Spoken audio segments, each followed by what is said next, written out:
pueblos. ভেনেজুয়েলার president Nicolas মাদুরোকে মার্কিন বাহিনী তুলে নিয়ে যাওয়ার পর প্রেসিডেন্ট ডোনাল্ড ট্রাম্প ঘোষণা দিলেন আপাতত যুক্তরাষ্ট্রই চালাবে ভেনেজুয়েলা। সমালোচকরা বলছেন মাদুরোকে তুলে নেওয়া এবং যুক্তরাষ্ট্রের ভেনেজুয়েলা শাসন এ দুটি বিষয় আন্তর্জাতিক আইন ও প্রেসিডেন্টের ক্ষমতা প্রয়োগ নিয়ে নজিরবিহীন কিছু আইনি প্রশ্ন সামনে এনেছে। যদিও ট্রাম্প প্রশাসন এখনো বিস্তারিতভাবে তাদের এ পদক্ষেপের আইনি ব্যাখ্যা দেয়নি, তবে অতীতের কিছু অভিযান এবং বর্তমান পররাষ্ট্রমন্ত্রী ও জাতীয় নিরাপত্তা উপদেষ্টা মার্কো রুবিওর মন্তব্য থেকে কিছুটা আঁচ করেছেন সামরিক বিশ্লেষকেরা। এর আগে 1989 সালে পানামার নেতা ম্যানুয়েল নোরিয়াগাকে ধরতে সেখানে অভিযান চালিয়েছিল বুশ প্রশাসন। তখন এ অভিযানকে সামরিক সহায়তা হিসেবে বর্ণনা করে তারা। মাদুরোর মতো নোরিয়াগার বিরুদ্ধেও যুক্তরাষ্ট্র মাদক পাচারের অভিযোগ এনেছিল। পেন্টাগন একইভাবে মাদুরোকে তুলে নেয়ার অভিযানকে বিচার বিভাগের প্রতি সহায়তা হিসেবে বর্ণনা করেছেন। বিশ্বজুড়ে প্রশ্ন উঠেছে, যুক্তরাষ্ট্রের ভেনেজুয়েলা শাসন কি বৈধ? যদিও শনিবার এক সংবাদ সম্মেলনে ট্রাম্প বলেছেন যুক্তরাষ্ট্র এই দেশ চালাবে বা যুক্তরাষ্ট্রের তত্ত্বাবধানে ভেনেজুয়েলা চলবে। সমালোচকেরা এই ঘোষণাকে বলেছেন এর ফলে ট্রাম্প মাদুরোর ভাইস প্রেসিডেন্ট দেলসি রদ্রিগেজকে তার কথা মানতে বাধ্য করবেন।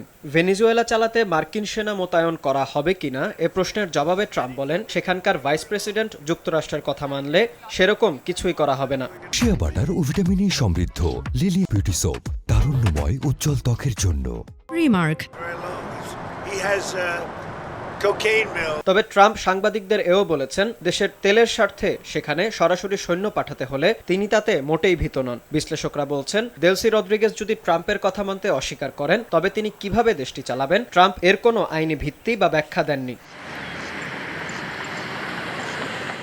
এদিকে ভেনেজুয়েলার প্রেসিডেন্ট মাদুরোকে তুলে আনা জাতিসংঘের সনদের লঙ্ঘন বলে মন্তব্য করেছেন আন্তর্জাতিক সম্পর্ক বিশ্লেষকরা। জাতিসংঘের সনদের 2 অনুচ্ছেদের 4 নম্বর ধারা অনুযায়ী কোনো দেশ অন্য কোনো দেশের সার্বভৌম অঞ্চলে অনুমতি ছাড়া, আত্মরক্ষা ছাড়া বা জাতিসংঘের নিরাপত্তা পরিষদের অনুমতি ছাড়া শক্তি প্রয়োগ করতে পারে না।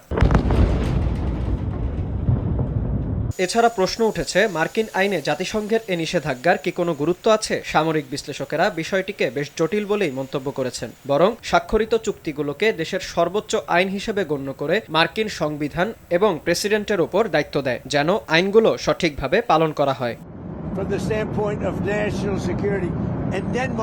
এদিকে যুক্তরাষ্ট্রের সরকারি আইনজীবীরা এমন তথ্য সামনে আনেন যেখানে সংবিধান কখনো কখনো প্রেসিডেন্টকে আন্তর্জাতিক আইনের সীমাবদ্ধতা উপেক্ষা করে বিদেশে শক্তি প্রয়োগের ক্ষমতা দিয়ে থাকে। এর ফলে আন্তর্জাতিক আইনের তোয়াক্কা না করে নিজের ইচ্ছার প্রতিফলন ঘটাতে পেরেছেন স্বয়ং মার্কিন প্রেসিডেন্ট। এখন দেখার বিষয় সারা বিশ্ব এটিকে কিভাবে নেয়। বিনিয়ামিন, RTV।